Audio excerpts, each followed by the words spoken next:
We are running out of time. What are you going to do with the time you have left? I say that if you don't reposition yourself, you could miss the best time in your life, in this season of life. Because we have got to change the way we think. We have got to change the way we function. We have got to change the way we deal with issues.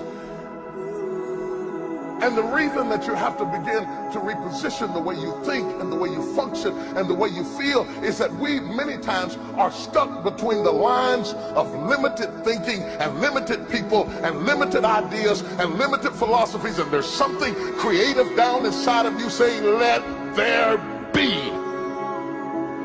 You need to walk into a situation where you've been locked up and tied up and tangled up and say, let there be light, let there be healing, let there be books, let there be change in this city.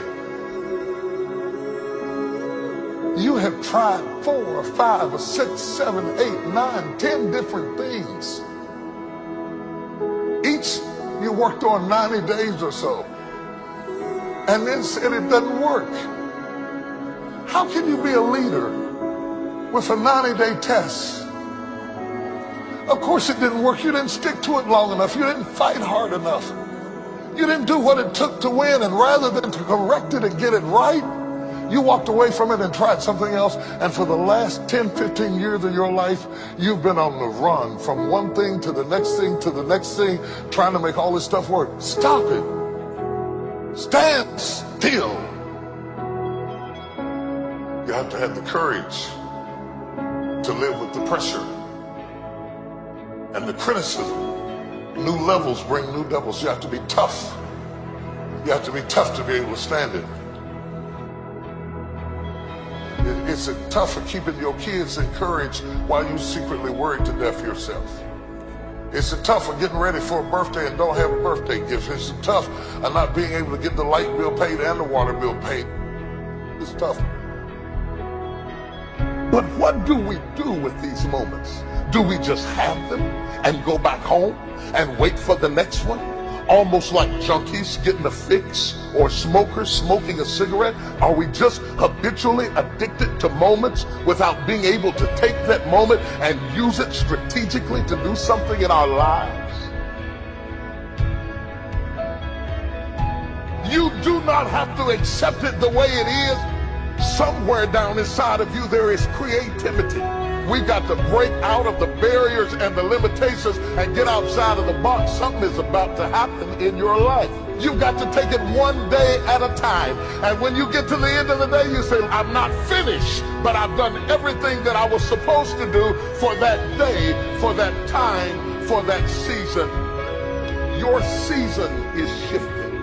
You will be able to do now in a way that you have never been able to do it before. You haven't sung your best song. You haven't preached your best sermon yet. You haven't thought your greatest thought. You haven't written down your greatest idea. You haven't dreamed your best dream. Baby, you haven't laughed your best laugh. You haven't had your greatest day yet. It's somewhere inside of you. You're a miracle looking for a place to happen. You have got all kinds of things locked up inside of you that are about to come forth for such a time as this. The time is right. The stage is set. The conditions are in order. And something awesome is about to happen in your life. Don't let anybody tell you you're too young. Don't let anybody tell you you're too old. Don't let anybody tell you you're finished. Every day you wake up in the morning, it's a sign. The best is yet to come. This is my moment, and I am determined to live it. The mind is the battleground. The fight is in your mind. Are you ready for the next level?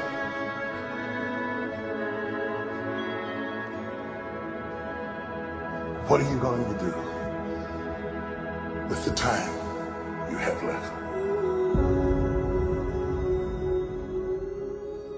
I'm telling you, you can make whatever kind of money you want to make. You can have whatever you want to have. You can do whatever you want to do. Like, there are no limitations. And aren't you tired? There's some of y'all out there right now. You're tired. You know, somebody telling you when to come to work. Somebody telling you when to take lunch. Somebody telling you when to do a vacation. Somebody telling you what you can and cannot do. Some of us, we were born to fly. But what I'm telling you is, when you become the right person, what I mean by the right person is, once you identify who you are and you begin to separate yourself from the masses, and you begin to see your individuality, when you begin to see your talents, when you begin to see your personal skills. All right, it's like this. If you ever wore a suit from the store before, that's one thing. But if you ever got a suit tailored, are you hearing what I'm saying? If you ever got a tailored suit before, you know that it's different from going to buy a one-size-fits-all suit and then having a suit that's tailor-made. It fit different. The pants are different. The way you walk in it is totally different. Why? Because it's fit to you. And what I'm telling you is, you need to have a tailor-made life.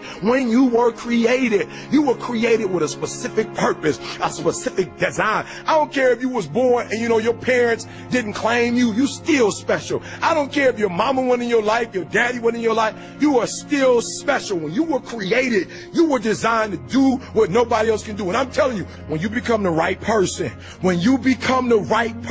what you do is you start separating yourself from other people. You begin to have a certain uniqueness. As long as you're following other people, as long as you're being a copycat, you will never ever be the best copycat in the world, but you will be the best you could be. So I'm challenging you, number one, I'm challenging you to define your value, right? Number two, I challenge you, listen to me. If you want to make more money, if you want to be more successful, if you want to have and do stuff you ain't never done before, number two, I'm asking you to invest in you. That's right, invest what? Number one, I'm asking you to invest time. I'm asking you to invest time in yourself. Some of y'all, you spend so much time with other people. You spend so much time trying to get people to like you. You spend so much time trying to fit in that you don't even know who you are. You know other people more than you know yourself. You studied them. You know about them. You want to hang out like them. You want to be just like them. And you know what? You've invested so much time in them, you don't know who you are. I challenge you to spend time by yourself. I challenge you to take yourself out. There's some young ladies right now, you fine, you pretty, you got it going on. Some brothers, you handsome, you suave, you got swag. But you know what your problem is? You've been in one relationship after another relationship, and you ain't never been in a good relationship because you don't even know you. You spend so much time taking her out. You spend so much time trying to impress him. You spend so much time buying her flowers, taking her out to lunch. You spend so much time calling him. You don't even know who you are. You heard what I said. You've invested so much of your time in being liked by other people, being loved by other people, being appreciated by other people, that you don't even know who you are. And I challenge you to invest time in your own self. I challenge you to get to a place when people don't like you, it don't even bother you no more. Why? Because you're not concerned with trying to make them happy, because you're trying to blow up. You're trying to get to the next level. E.T., I don't like the fact that you do this. I don't care. I'm not living my life for you. I'm living my life for me. The differential of somebody winning and losing has nothing to do with their genetics, has nothing to do with their potential. It's their perseverance, always showing up. A person that's willing to gamble it. If you show up, then you have a chance. If you don't show up, the outcome's simple. Never there, like an audition. If you show up to the audition, there's a chance you might get the part. If you're too scared to show up and you sit back at home, wondering what if and everything else, no one in hell is going to call you an opportunity because you weren't present. The winners always show up. They're willing to lose in order to gain. Big mental thing there, guys. Everyone could take action. Literally, if it's that simple, if all it takes to succeed is the ability to know what you want, take action, know if it's working, and keep changing until you get what you want, how come everybody doesn't do it? You go after and you give it all you have. If you lose, at least you tried, man. I failed. It's 10 times more of a man than someone said, what if? Because what if never went to the arena. The reason is fear. And the fear is usually fear of failure or success or rejection. But the real word I would use for this thing we're afraid of is pain. When you guys find a fear, that fear will either create you or destroy you. I love fear. And the reason why? Behind every fear is a person you want to be. Fear is self-imposed, meaning it doesn't exist. You create it, you can destroy it too. It's an intangible. If you face your fears, guys, you will realize it's not that big. You face your fears, you become the person you want to be. You run from your fears, you're not living. You're alive, but you're not taking the freedom. You're not running the day. The day's running you. You always be the f***ing servant, not the master, guys.